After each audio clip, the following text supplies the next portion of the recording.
நான் கமல் நற்பணி இயக்கத்தின் பார்வையிலிருந்து பார்க்குறேன். இவரை இனிமே தம்பின்னு கூப்பிடுறதா இல்லை அண்ணன் கூப்பிடுறதா? 2017க்கு பிறகு இவர்களால் இந்த முயற்சியை தொடர முடியவில்லை.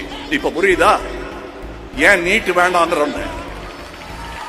அவர் தான் சொன்னாரு, இந்த ரசிகர் மன்றம்லாம் வேணாம்ப்பா, பெரியவங்க எல்லாம் அரசியல் போறதுக்காக ஆரம்பிச்சாங்க, நீ ஏன் அதெல்லாம் பண்ணிட்டு இருக்க, நம்ம வேலையை பார்த்துட்டு போறோம், நான் இருக்கேன் பாரு அப்படின்னாரு. நானும் சரின்ட்டேன். ஆனா பாலச்சந்தர் சார் பண்ண தப்பு எனக்கு கொஞ்சம் நட்சத்திர அந்தஸ்து வந்துருச்சு. எந்த மேடையிலும் நான் சொல்லுவது இதுதான், ஆனால் இந்த மேடையில் சொல்வது மிக பொருத்தமானது. கல்வியும் அன்பும் ஒருங்கே கிடைப்பதில்லை. அம்மாட்ட கிடைக்கும், அகரத்துல கிடைக்கும். அது எவ்வளவு பெரிய விஷயம். அதாவது சினிமா வானில் நட்சத்திரமாக இருப்பதற்காக கொடுக்கப்படும் கிரீடம் அதெல்லாம் வேற. ஆனா இந்த சமூக வானில் இந்த மாதிரி நற்பணிகள் செய்பவர்களுக்கு முட்கிரீடம் தான் கிடைக்கும்.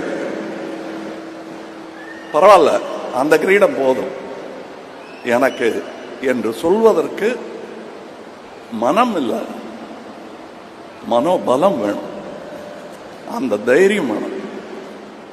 எனக்கு கூட யாரும் நிற்க மாட்டாங்க. நீங்க ஒரு தண்டி யாத்திரைன்னு ஆரம்பிச்சாலும், அண்ணா அவர்கள் ஆரம்பிச்சாலும் ஃபர்ஸ்ட் கொஞ்சம் பேர் தான் இருப்பாங்க, அப்புறம் கூட்டம் கூடிக்கிட்டே வரும். இப்ப இவர் சொல்லி இருக்கிற இந்த விஷயம் எங்க சினிமாலாம் கண்டிப்பா மறந்து போயிடும். சரித்திர ஆசிரியர்களுக்கு சினிமாக்காரர்கள் என்ற ஒரு வரியில், அதுவும் பிராக்கெட்ல போடுவாங்க, இவர்களெல்லாம் சினிமாக்காரர்கள் போடுவாங்க. அதையெல்லாம் தாண்டி சமூகத்தில் பெரியவர்கள் பட்டியலில் சேருவதற்காகத்தான் நானும் 21 வயசில் ஆசைப்பட்டேன். இவரும் இளமையிலேயே ஆசைப்பட்டு விட்டார். இவர் ஆச்சரியப்பட்டு இருந்தாரு, 20 வயசுலயே இவங்களுக்கு எல்லாம் தெரியுதுன்னு. அப்ப வந்தாதான் வரும், இல்லைன்னா வராது. அந்த தைரியமும் துணிச்சலும், கல்வியை நான் கற்றே தீருவேன், கற்றதை மற்றவர்கள் பெற்றுக்கொள்ள ஆவண செய்வேன் என்பதையெல்லாம் சொல்வதற்கு அது ஒரு நீட்சி, அது ஒரு நதி. இந்த மேடையில் பார்த்த டாக்டரை அடுத்த வருஷம் பார்க்க முடியாது. அதுக்கு நான் சொல்றது இந்த நீண்ட நதிங்கிறதுக்காக. ஆனா இன்னொரு காரணம் இருக்கு, இந்த டாக்டர்கள் மாதிரி அடுத்த வருஷ விழாவில் இவங்களால காட்ட முடியுமாங்கிறதுல ஒரு சின்ன சந்தேகம் இருக்கு. ஏன்னா 2017க்கு பிறகு இவர்களால் இந்த முயற்சியை தொடர முடியவில்லை. இப்ப புரியுதா ஏன் நீட்டு வேண்டாங்கிறோன்னு?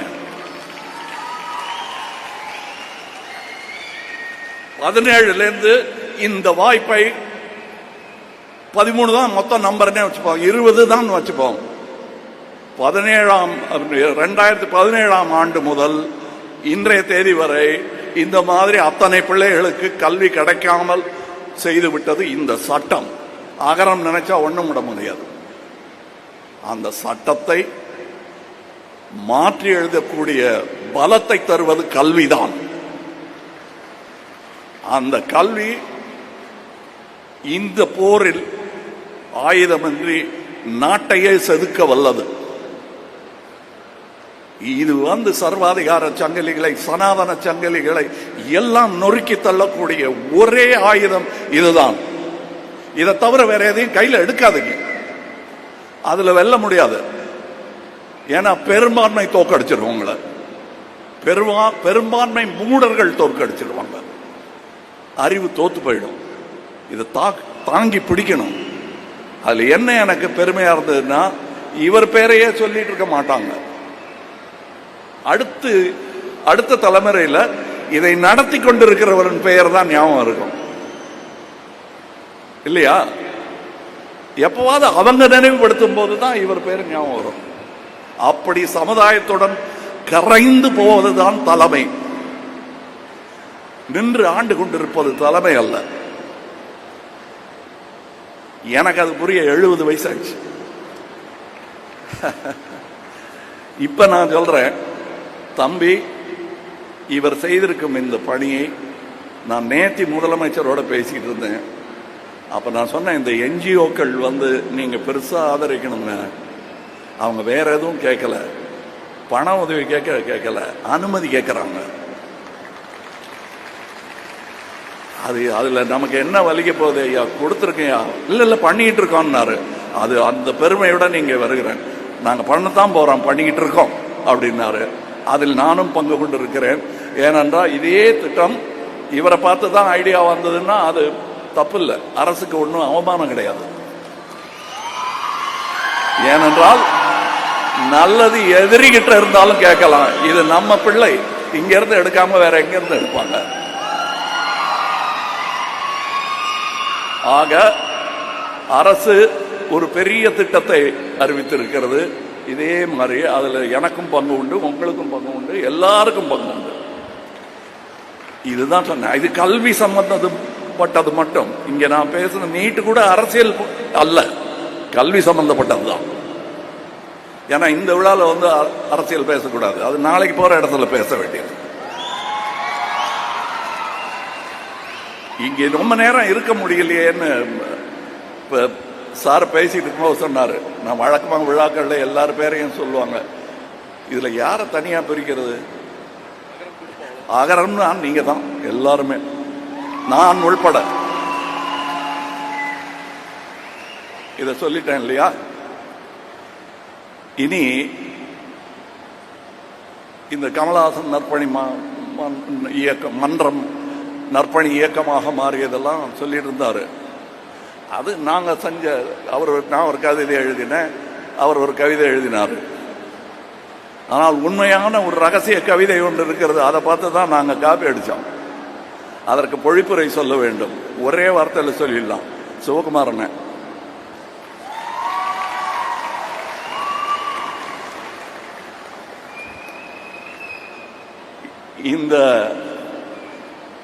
இந்த குற்றத்தை செய்தவர் அவர் தான்.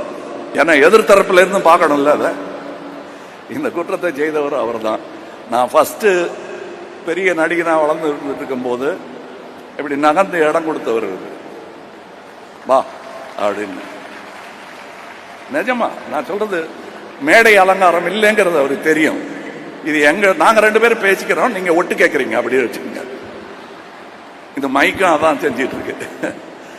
நிஜமாவே அவருக்கு அண்ணன் தம்பி உறவுங்கிறது வலுக்க ஆரம்பிச்சிருச்சு போக போக. இவரெல்லாம் பிறந்தது இன்னும் ஜாஸ்தியா தான் ஆச்சு. அண்ணன் கல்யாணத்துக்கு நான் போயிருக்கேன், அங்க உட்காந்து சாப்பிட்டுட்டு இருக்கிற போட்டோ எல்லாம் எங்கிட்ட இருக்கு. அவர் தான் சொன்னாரு, இந்த ரசிகர் மன்றம்லாம் வேணாம்ப்பா, பெரியவங்க எல்லாம் அரசியல் போறதுக்காக ஆரம்பிச்சாங்க, நீ ஏன் அதெல்லாம் பண்ணிட்டு இருக்க, நம்ம வேலையை பார்த்துட்டு போறோம், நான் இருக்கேன் பாரு அப்படின்னாரு. நானும் சரின்ட்டேன். ஆனா பாலச்சந்தர் சார் பண்ண தப்பு, எனக்கு கொஞ்சம் நட்சத்திர அந்தஸ்து வந்துருச்சு. நிறைய பேர் வந்துட்டாங்க, அவங்கள வேண்டாம்பான்னா நிறுத்த மாட்டேங்கிறாங்க. அப்புறம் அண்ணன்ட்ட சாரி சொல்லிட்டு நற்பணி இயக்கமா மாற்ற போறேன், அது ரசிகர் மன்றம் இல்லைன்னு சொல்லிட்டு ஆரம்பிச்சது. அது அதுக்கு என்ன பாராட்டி இருக்காரு அவரு. ஆக எந்த கவிதையுமே அதற்கு முன்னோடி ஒன்று இருக்கும். இது அற்புதமான கவிதை, அதுல விதை அந்த ஆளு. அவர்கிட்ட கேட்டோம்னா அவர் பல பேர் சொல்லுவார். அது ஒரு அந்த குடும்பம் கனெக்ட் ஆயிடும். எப்படி இருந்தாலும் உலகத்துல எங்க இருந்தாலும். எனக்கு இன்னைக்கு நான் பிளைட்டுக்கு போனோம் டெல்லிக்கு, அதனால தான் இங்க இல்லைன்னா நான் பேசியிருப்பேன் இன்னும் நிறையா. இங்க காலையிலேயே வந்திருக்கணும் நான் உங்களை மாதிரி. பட் வேலை நிமித்தமாக நான் நிறைய டீசர், ட்ரெய்லர், சினிமா, நாங்களே ஆடியோ ரிலீஸ் அதெல்லாம் பண்றோம். அதிலெல்லாம் கிடைக்காத சந்தோஷம் இதில் எனக்கு கிடைக்கிறது. அது நாங்க பண்றது பல மக்களை சந்தோஷப்படுத்தும் ஒரு அற்புதமான கலைத்துறை. ஆனால் அது வியாபாரத்துறையும் கூட, லாபத்தை எதிர்பார்த்து கொண்டே இருக்கும். அதுல எனக்கு அதுதான் சோர்படுது. எனக்கு அது வேற விஷயம். அதுதான் நற்பணி இயக்கத்தையும் நடத்துகிறது. அதுக்கு நன்றி சொல்லிக்கொண்டு அதோட இருக்கலாமே தவிர, அவங்க கேட்கிற கேள்விக்கெல்லாம் எனக்கு பதில் இல்லை. எங்க பாட்டு எத்தனை பாட்டு, ஸ்டண்ட் இருக்குமா, ஃபைட் எல்லாம் இருக்கு இல்லைங்க, அப்புறம் வெளிநாட்டில் பாட்டெல்லாம் எடுப்பாங்க, எடுக்கிறோம் அவங்க கேட்டதுக்காக. ஆனால் இங்கே பார்த்தேன்ல வெளிநாட்டு காட்சி, அதுதான் that is a love story. காதல் பாட்டு நீங்கெல்லாம் பாரிஸில் ஈஃபில் டவருக்கு அடியில் நின்று பாடுறீங்களே, அது இல்லை. ஆஸ்பத்திரியில் நின்று அவங்க பேசிட்டு இருக்காங்கல்ல, அது எனக்கு பாட்டா கேட்குது. அன்பு கல்வி போதுமானது, இந்த ஆயுதத்தை வைத்து உலகத்தை வெல்லலாம். அதற்கான படை இது. எங்க நிக்க சொன்னாலும் இந்த கூட்டத்தில் நான் நிற்பேன். ரொம்ப நேரம் பேசிட்டு இருப்பேன். நான் எனக்கு பிடிக்கும், அதுவும் அவர்கிட்ட இருந்து கத்துக்கிட்டது தான். நாங்கள் 2 பேரும் பேச ஆரம்பிச்சோம்னா யாராவது நிறுத்தி இந்த பக்கம் இடுப்புல சண்டை பிரிக்கிற மாதிரி தான் பிரிக்கணும். எங்க 2 பேரையும் போதுங்க, அவர் வீட்டுக்கு போகணும், நீங்களும் வீட்டுக்கு போகணும். அப்படியா, சரி, என் வண்டியில் ஏறு, நான் உனக்கு மிளகா பஜ்ஜி வாங்கி தரேன், உன் வீட்டில் இறக்கி விட்டுறேன்னு பேச்சு தொடரும். அப்படி பேசி வளர்ந்தவர்கள், பேசி வளர்த்தவர். அந்த பேச்சு இங்கேயும் கேட்டிருக்கோம், இவர் காதலையும் ஓதி இருப்பார் அந்த மந்திரத்தை. இதை உச்சரிக்க மறந்தவர்கள் அந்த உன்னதத்தை இழந்து விட்டார்கள். அன்பும் அறிவும் தான் அற்புதமான மந்திரங்கள். இதை தவிர வேற எந்த துதியும் நிந்தனை தான்.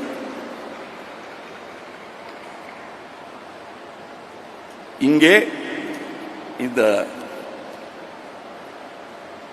அகரம் குடும்பத்தில் பெரிய மனிதர்கள் இருக்கிறார்கள். டாக்டர் ஜெயரஞ்சன் அவர்கள், doctor P Veeramuthuvel, project director Chandrayaan,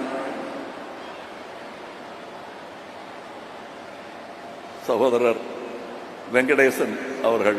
எங்களுக்கு நிறைய திட்டம் இருக்கும். கிட்டத்தட்ட உங்களோட பேச கிடைக்காத பேச்செல்லாம் அவரோட பேசிட்டு இருக்காங்க. நான் அவங்க கிட்ட சொல்லிட்டேன், ஆனால் கூட்டத்தில் சொல்றது எனக்கு பெருமை. நான் இந்த அம்மாவுடைய பெரிய ரசிகன். என் பேச்சு மாறி போனதற்கு சமீப காலங்களில் இவரும் காரணம். ஏன்னா ஞாபகப்படுத்தணும், தெரிஞ்ச வார்த்தையை ஒகாபுலரி அடிக்கடி பேசிட்டு இல்லைன்னா மறந்து போயிடும். அந்த ஒகாபுலரி எல்லாம் எனக்கு எடுத்து கொடுக்குற அம்மா இந்த அம்மா.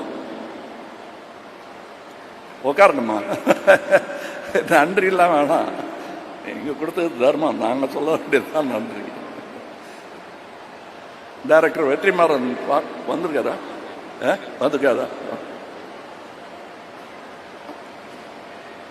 மற்றபடி சொல்லிட்டேன், என் குடும்பம் இங்க இருக்கு. இந்த அகரம் ஆரம்பிக்கலைனாலும் அவர் என் குடும்பம் தான். ஆரம்பிச்சதுனால இன்னும் வலுத்துருச்சு உறவு. சிவகுமார் அவர்கள் என்னை எப்படி கூப்பிடுறதுன்னு சொன்னாரு, கேட்டாரு, அண்ணன் கூப்பிடுறதா சித்தப்பான்னு கூப்பிடுறதா. எனக்கு இப்பப்பா நான் கமல் நற்பணி இயக்கத்தின் பார்வையிலிருந்து பாக்குறேன், இவரை இனிமே தம்பின்னு கூப்பிடுறதா இல்ல அண்ணன் கூப்பிடுறதா. என்ன வேணுமா கூப்பிட்டுக்குங்க, அன்பா கூப்பிடுங்க, உறவு தொடரட்டும், அவ்வளவுதான் நான் சொல்வேன். அதுக்கப்புறம் இங்க அவங்கெல்லாம் சொல்லி ஆகணும். அதாவது சகோதரருங்கிறதுக்காக வரல, ஏன்னா இதுவே குடும்பம் தான். கார்த்தி அவர்கள், அவர் இங்க மாத்திரம் இல்லை, எல்லா இடத்துலையும் அவர் சேவகர். எங்க நடிகர் சங்கத்துக்கும் அவரை தான் நாங்க நேர்ந்து விட்டுட்டோம்.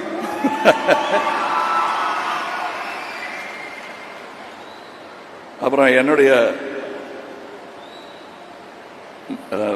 நண்பர் ஞானவேல் அவர்கள், ஜெயஸ்ரீ அவங்க தான் இதை நிர்வகிச்சிட்டு இருக்காங்க. SR பிரகாஷ் பாபு அவர்கள், அனைவருக்கு முதல்ல தான் இந்த பேரில் ஆரம்பிப்பாங்க. ஆனால் வந்த உணர்ச்சி பிரவாகத்தில் மேட்டரை சொல்லிடுவாங்க, அப்புறம் பேரெல்லாம் படிக்கலாம்னா நான் அப்புறம் வந்துட்டேன். நான் ஓரளவுக்கு நல்லா நடிப்பேன். அதில் யாருக்காவது சந்தேகம் இருந்தால் தம்பியை கேளுங்க, அண்ணன் தான் எனக்கு வக்காலத்து வாங்க, அவங்க தான் வருவாங்க. இது எதுக்கு இப்ப சொல்றீங்கன்னு என் நடிப்பு மேல எனக்கு சந்தேகம் வந்துருச்சு. அதனால தான் இதை கொண்டு வந்தேன். நான் ஒருவேளை நம்ம நடிக்க வராம அழுதுருவோமோன்னு பயம் வந்துருச்சு எனக்கு. நான் என்ன சொல்றேன்னு சிவகுமாரன் எனக்கு தெரியும். அதனால நான் நல்ல நடிகர் தான், அழாம பேசிட்டேன். நன்றி. ஏர்போர்ட்டுக்கு போனோம், அதுக்கு முன்னாடியே பறக்க ஆரம்பிச்சிட்டேன் நான். வணக்கம்.